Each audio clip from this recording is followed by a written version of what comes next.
Saudi প্রবাসীদের work permit সংক্রান্ত জটিলতা সমাধানে আগে ৩০ জুন পর্যন্ত সময় দিয়েছিল সৌদি মানব সম্পদ ও সামাজিক উন্নয়ন মন্ত্রণালয়। তবে নতুন সিদ্ধান্তে সেই সময়সীমা বাড়িয়ে করা হয়েছে ২০২৬ সালের ৩১ ডিসেম্বর পর্যন্ত।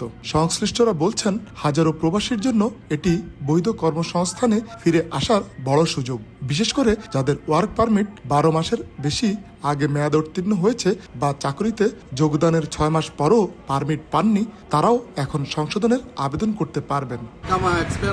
আজকে শেষ হওয়ার তারিখ ছিল, কিন্তু সরকার আমাদের জন্য একটা সুন্দর সুখবর দিয়েছে যে সেটা ডিসেম্বর পর্যন্ত এক্সটেন্ড করা হয়েছে, যা আমাদের জন্য অনেকটা স্বস্তির খবর। যারা পার্সোনালি আকামা বানায় নাই তাদের জন্য আকামা করার আবার সুযোগ রাখছে ডিসেম্বর পর্যন্ত। যদি সেই পর্যন্ত না বানায়, সৌদি সরকারের হয়তোবা শাস্তির কোনো ব্যবস্থা আছে, সেটা করতে পারে। নিয়োগকর্তার গাফিলতি, প্রশাসনিক জটিলতা কিংবা দালাল চক্রের প্রতারণার কারণে বহু বাংলাদেশি প্রবাসী দীর্ঘদিন ধরে বৈধ কাগজপত্রের সংকটে রয়েছেন। অনেকেই কফিল না পেয়ে কাজ হারিয়েছেন, আবার কেউ কেউ মানবেতর জীবনযাপন করছেন, এমনকি খোলা আকাশের নিচে কিংবা মসজিদের চত্বরে রাত কাটানোর ঘটনা ঘটছে।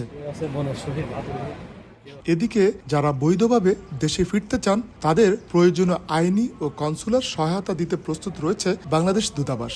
সময়সীমার মধ্যে প্রয়োজনীয় প্রক্রিয়া সম্পন্ন করলে সর্বোচ্চ সহযোগিতা করা হবে। আপনি দ্রুত ডিসেম্বরের ৩১ তারিখের আগেই হয় ট্রান্সফার হয়ে যান অথবা বৈধভাবে দেশে চলে যান। দেশে চলে যাওয়ার জন্য যদি দূতাবাসে আসেন, যেটাকে আপনারা আউটপাস বলে থাকেন বা স্পেশাল এক্সিট প্রোগ্রাম, ইকামা এক্সপায়ারদের জন্য সেটা সেই সুবিধাটা গ্রহণ করতে পারেন। অর্থাৎ আপনি বৈধভাবে সৌদি আরবে থাকলেও বৈধভাবে থাকেন, অথবা সৌদি আরব থেকে বের হলেও বৈধভাবে বের হন।